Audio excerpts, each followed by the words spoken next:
Hey, what's up guys, this is Marcos, and today I just want to talk about some of the features. Is that how you say it? Features?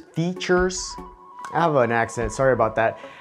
Features that Final Cut Pro X does not come with. And I only know this because I've been looking at Adobe Premiere and I see some of the things you can do with it that are not available straight off the bat with Final Cut Pro X. Some of those things I've had to dig for using third-party plugins or other companies that provide those things. So I just want to point those out. If you're still deciding between Final Cut Pro X and Adobe Premiere, I just want to give you some of those things that you might not be familiar with, but it would be nice if Final Cut Pro X came with. So without further ado, I'm gonna jump over to a computer and I'll show you what I mean. All right, so let's quickly jump into it. This is a project I recently worked on. I was talking about the Sony 18-105. And right off the bat, you can see that there's this adjustment layer. This is something that does not come standard with Final Cut Pro X. With Adobe Premiere, you get adjustment layers. That's actually how you color grade. So if I disable this adjustment layer, you can see that I use this adjustment layer to color grade my footage. These are different video clips, and most people color grade their video footage, then they copy and paste their color effects to all their video clips. But with an adjustment layer, you apply it to the adjustment layer and it'll color grade everything that's underneath it. So that's pretty neat. It doesn't come with Final Cut Pro X, but luckily you can create your own adjustment layer. And I have a tutorial here on how to create your own. All right, so we got that out of the way. At least you can create it, so that's not bad. The next thing that I see with a Premiere that you can do and you can't actually do here in Final Cut Pro X is having a Pancake Timeline. What a Pancake Timeline, it allows you to put a second project basically down here. And this is especially useful when you're editing a cinematic film, like a wedding film, or let's say something that has a lot of B-roll footage. Because if I were to take, let's say, I'm working on this project, the 18-105 review, and then I have another one like this DIY teleprompter. I open it up. I have to close the 18-105 timeline and open up the DIY teleprompter. Maybe I want to work with both projects at the same time. Maybe I'm grabbing a couple pieces. I want to reference those video clips. It's not like I can just drag it over. I have to copy the individual video clips, copy them, and paste them back at the other project I'm working on. Like go back, right?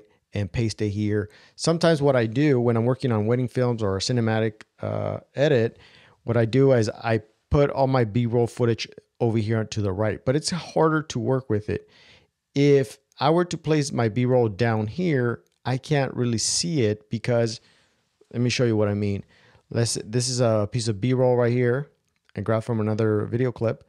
If I place my B-roll footage down here and I'm trying to look at it, I can't. It only plays what's in the main timeline or what's up above.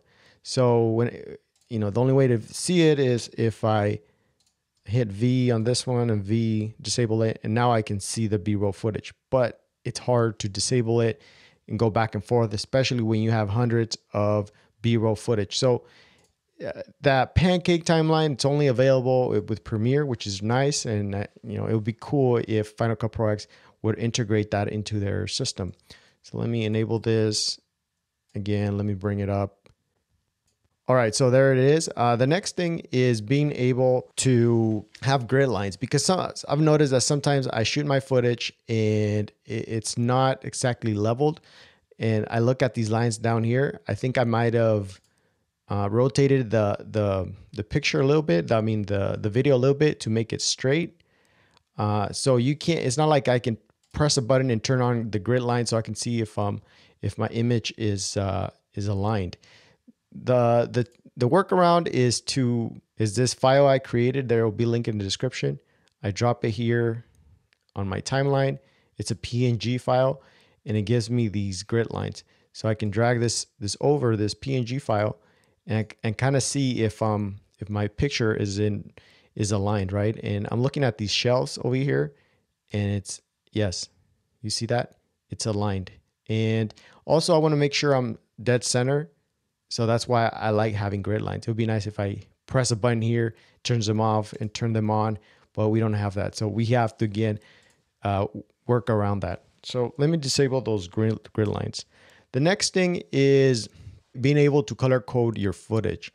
Right now, like let's say I was shooting this and then I transition into a different setting, and this is kind of dark. So I wanted to make a note to myself that I should reshoot this probably because it's too dark, or I don't like the color grade. I just want to reference it. And the only way I found to do that is to assign video roles, and you can apply different colors, but it doesn't really color code them. You see that? It doesn't, even though I assigned the video role this orange color B roll, it didn't turn it orange. Or even with the green, it just kind of did, but it doesn't turn it green. And with Adobe, you can color code your different video clips.